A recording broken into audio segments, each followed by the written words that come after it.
what does it mean to the bottom line of the advertiser if they are buying ads through another SSP and they're only getting 20% viewable?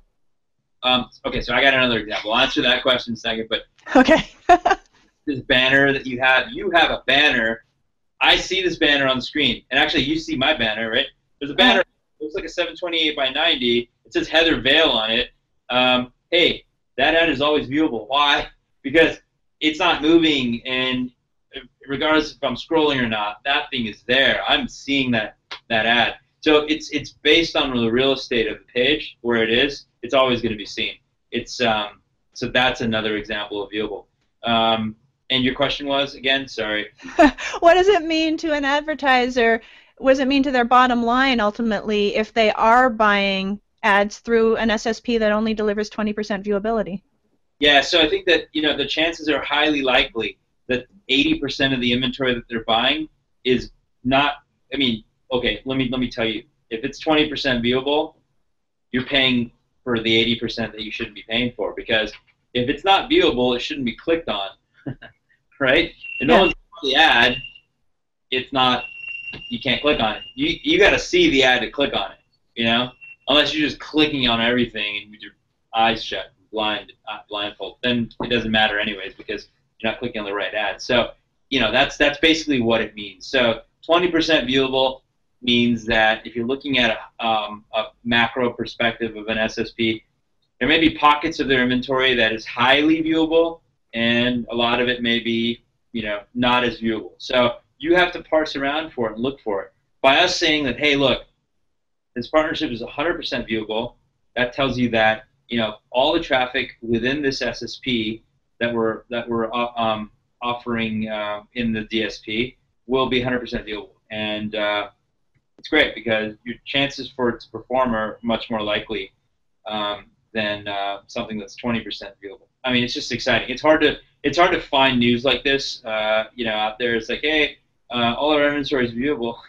It's just like raises a bunch of red flags, right? Typically, but it's a very well-known SSP, and we're excited.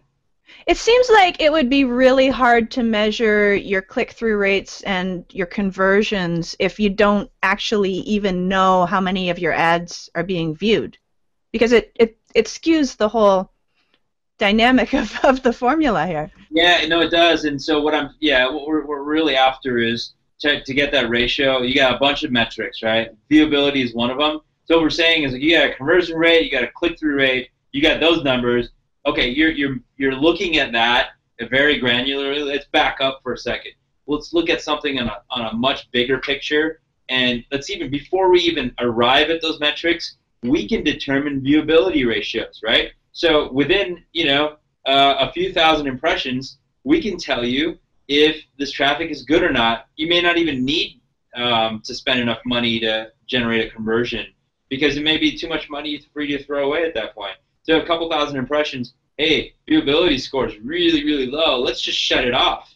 Let's not even try to get a click or a conversion out of it to see what kind of CPAs you get. So what we're doing is we're really trying to add another metric that enables you to get a good idea of the quality of the traffic, how it is, before you have to spend the money. Because, so look, I'll give you an example. A campaign that has a $50 conversion, how many dollars do you need to spend before you know it's going to back out? At least $50, right? So you got to spend at least $50 on media before you have one conversion.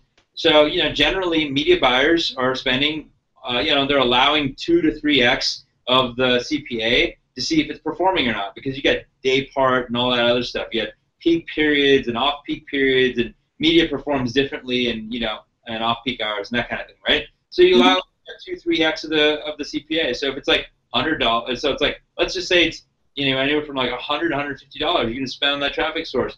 If you're running, let's say, an RTV, $150.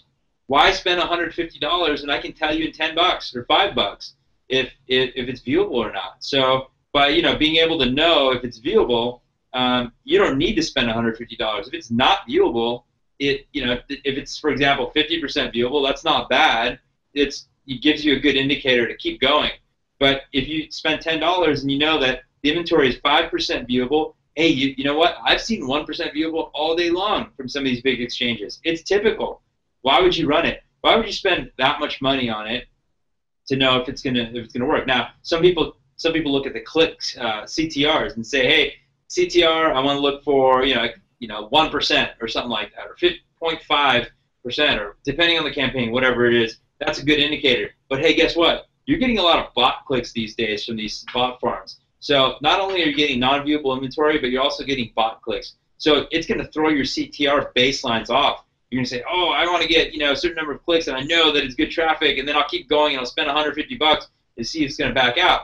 It doesn't work that way anymore, because you don't really need to do that. You can spend $10. Is it viewable? Is viewability score high? Great, keep going. If it's not, shut it off.